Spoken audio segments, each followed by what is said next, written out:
आज जो यादव जी ने कहा उससे मैं सहमत हूँ कि देश की हालत बहुत ख़राब है, नफरत फैलाई जा रही है और देश को बांटा जा रहा है। और ये हम सबके सामने ये लड़ाई है। देश को हमें एक साथ लाना है। एक बार फिर भाईचारा जो हमारा इतिहास है, हमारी हिस्ट्री है, उस पथ पर फिर से चल रहा है। मगर मैं फिर से दोहराना चाहता हूँ कि शरद यादव जी बीमार हुए, काफ़ी लंबे समय से बीमार थे, और मैं बहुत खुश हूँ कि फाइटिंग फिट है और देखिए मुस्कुरा रहे हैं।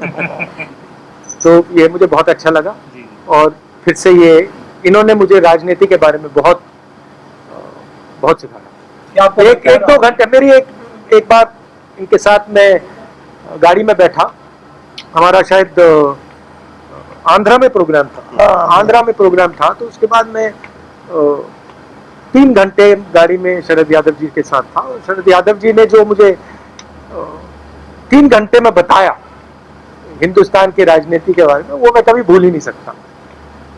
तो इस प्रकार से थोड़ा सा कर सके। क्या आपको लगता है कि आज के समय में सारे पुराने समाजवादी नेताओं को एक साथ लाने की जरूरत है? महंगाई बहुत बढ़ गई, 400 रुपए के ऊपर नींबू का रेट है, वेजिटेबल सारी 100 रुपए के ऊपर है। ट्वीट भी किया है। लोग सोचते हैं कि इकोनॉमी जो होती है, महंगाई जो होती है, वो समाज की कंडीशन से अलग होती है। जिस देश में हार्मनी नहीं होती है, शांति नहीं होती है, उस देश में महंगाई बढ़ेगी, उस देश में नफरत बढ़ेगी, इकोनॉमी चल ही नहीं सकती है, रोजगार मिल ही नहीं सकता। अगर देश को मजबूत बनाना है तो सबसे जरूरी चीज शांति, हार्मनी ये है। और बीजेपी के लोग सोचते हैं कि नफरत फैलाकर, लोगों को डराकर, लोगों को मारकर हिंदुस्तान की इकोनॉमी को स्ट्रेंथन किया जा सकता है। गलत फहमी में है। राहुल जी, आप लगातार ये कहते रहे हैं कि इकोनॉमी कोलैप्स होने वाली मौजूदा वक्त की सरकार में। अभी ये खबर प्रधानमंत्री नरेंद्र मोदी की बैठक से बाहर निकली है कि जो हालात मौजूदा वक्त में देश के हैं, वो हालात श्रीलंका जैसे होते जा रहे हैं, यानी श्रीलंका नहीं। मैं आपको ये बता देता हूँ, आप हिंदुस्तान की जो आर्थिक सिचुएशन है, रोजगार की सिचुएशन है, उसको आप अभी इमेजिन ही नहीं कर सकते हो। जो आने वाला है वो आपने अपनी पूरी जिंदगी में नहीं देखा है, क्योंकि इस देश का जो रोजगार का स्ट्रक्चर है, जो रीढ़ की हड्डी है, वो टूट गई है। जो स्मॉल एंड मीडियम बिजनेस हैं, छोटे दुकान चलाते हैं, इनफॉर्मल सेक्टर जो था, ये हमारी रीढ़ की हड्डी है। बड़े बड़े इकोनॉमिस्ट सोचते हैं, ब्यूरोक्रेट सोचते हैं कि इसका कोई मतलब ही नहीं। वो दूसरे देशों को देखकर अपना प्लान बनाते हैं। जैसे प्रधानमंत्री के माइंड में है कि भैया देखो, साउथ कोरिया ने क्या किया, हमें भी करना चाहिए। वो बाहर देखते हैं और फिर कहते हैं हाँ, हमें वैसे बनना है। उस प्रकार से काम नहीं हो सकता। हमें सबसे पहले ये पहचानना है कि हम हैं क्या और यहां क्या चलता है। तो ये रीढ़ की हड्डी जो इन्होंने तोड़ी है, इसका रिजल्ट अगले 2, 3, 4 साल में आएगा और भयंकर रिजल्ट आएगा। राहुल जी, राष्ट्रपति का चुनाव नजदीक है, विपक्षी पार्टियों के पास उतनी संख्या नहीं है। कहा जा रहा है विपक्षी पार्टी एक साथ एक यूनाइटेड एक उम्मीदवार खड़ा करेंगे। इस तरफ आप लोगों का कुछ है? और क्या इसमें आज की बात हुई? इस पे अभी मैं कोई कमेंट नहीं करूंगा, इसमें जाना नहीं चाहता हूँ। पेट्रोल डीजल का डिस्कशन जो है, महंगाई पर पूरा विपक्ष जो है पूरे बजट सेशन के अंदर मांग रहा था, लेकिन ऐसा नहीं हुआ। एक दिन पहले ही हाउस को सैनिटाइज कर दिया गया। कांग्रेस पार्टी ने तो ये इल्जाम लगा दिया कि सरकार जो है महंगाई के बहस से, चर्चा से डर के भाग गई। देखिए, रियलिटी से कोई नहीं बच सकता। टेम्पररीली मॉडर्न पॉलिटिक्स में रियलिटी से बचने का तरीका मीडिया है। मीडिया को आप 6 महीने, 1 साल, 2 साल, 3 साल मीडिया के थ्रू आप सच्चाई को दबा सकते हो, छुपा सकते हो, मगर जब वो सच्चाई युवा के पेट तक पहुंचती है, युवा के माता पिता के पेट तक पहुंचती है, तो फिर मीडिया उसको नहीं संभाल पाता। पिछले 2-3 साल मीडिया ने सच्चाई को छुपाया है। हमारे इंस्टीट्यूशंस ने, मीडिया ने, बीजेपी के नेताओं ने, आरएसएस ने सच्चाई को छुपा के रखा है। अब आस्ते आस्ते सच्चाई बाहर निकलेगी। वही हुआ है श्रीलंका में। श्रीलंका में सच्चाई बाहर आ गई, हिंदुस्तान में सच्चाई बाहर आएगी। फर्क क्या है? हिंदुस्तान को बांटा भी गया है। हिंदुस्तान में अलग अलग ग्रुप्स बना दिया। पहले ये एक देश हुआ करता था, अब अलग अलग देश के अंदर अलग अलग देश बना दिया। एक इन लोगों का देश, दूसरा इन लोगों का देश, तीसरा इन लोगों का देश, और इन सबको एक दूसरे से लड़ाया जाता है। तो जब ये दर्द आएगा तो हिंसा आएगी। अभी मत मानो मेरी बात, अभी मत मानो, 2-3 साल रुक जाओ।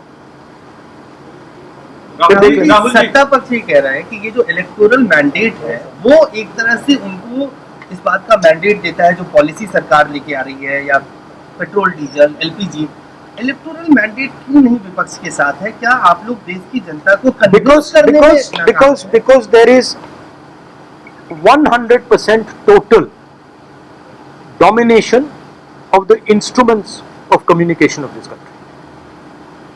Media is 100% controlled. CBI, ED, these institutions suppress the conversation. Other institutions block the conversation. Loudspeaker सरकार के हाथ में है। पहले क्या होता था? लाउडस्पीकर सरकार के हाथ में होता था, ऑपोजिशन के हाथ में होता था, कभी समाजवादी के पास चला जाता था, कभी कांग्रेस के पास चला जाता था, कभी बीजेपी के पास, बीएसपी के पास। अब क्या है?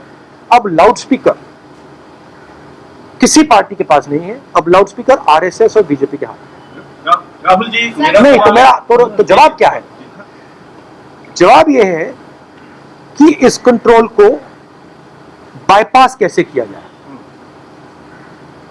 और आप देखना, जब सच्चाई लोगों को पेट में लगेगी तो ये आपका जो एम्पलीफायर है, लाउडस्पीकर है, ये फेल हो जाएगा। राहुल जी, आखिरी सवाल है। हाँ जी, राहुल जी, अभी हाल में ही शरद यादव जी शामिल हुए थे आरजेडी में। तेजस्वी यादव ने कहा था कि विपक्ष की पार्टियों को एक साथ आना चाहिए। ठीक है, राष्ट्रपति चुनाव को लेकर अभी आप लोगों ने तय नहीं किया है, 24 का लोकसभा चुनाव बहुत दूर नहीं है। क्या विपक्ष की एकजुटता के लिए कोई प्लान है कांग्रेस के?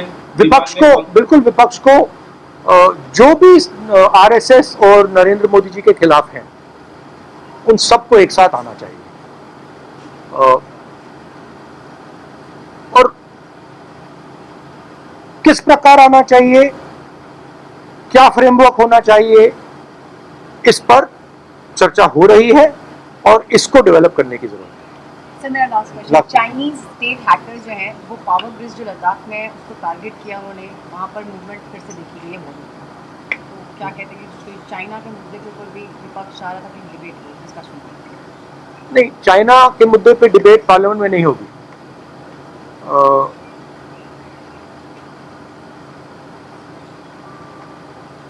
यूक्रेन में, यूक्रेन का प्रिंसिपल क्या है?